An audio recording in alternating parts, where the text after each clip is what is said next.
hey guys የሚለው ቃል በእንግሊዘኛ ለወንድም ለሴትም መጠቀም ይቻላል? እስቲ ይሄን ጥያቄ ልጠይቃችሁ ዛሬ።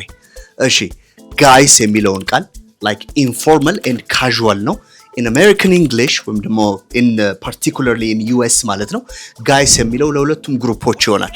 a particular group ወይ ደግሞ ሰብሰብ ያሉ ሰዎችን ስታገኙ ወንድ ይሁኑ ሴት ሲሆኑ ለሁሉም guys የሚለውን መጠቀም ይቻላል። ለምሳሌ ዝግጁ ናችሁ ምናምን ሲባል ምን ይሆናል? hey guys are you ready? okay or አድምጡኝ guys listen up ትላላችሁ። so ይሄንን ቼክ አድርጉት። guys ለሁለቱም ይሆናል ማለት የማይቻለው መቼ ነው? የማይቻለው ወይም ደግሞ guys የሚለውን ለወንድም ለሴትም ወይ ደግሞ ለአንዱ ብቻ የምትጠቀሙት መቼ ነው? guys ሲሆን ኦኬ s ከሌለው ምን ታደርጋላችሁ?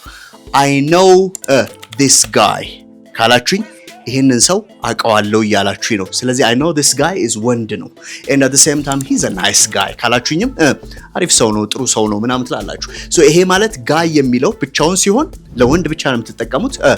guys የሚለው ግን ለሁለቱም ጾታ ይሆናል ማለት ነው። so you can use this one like thank you bye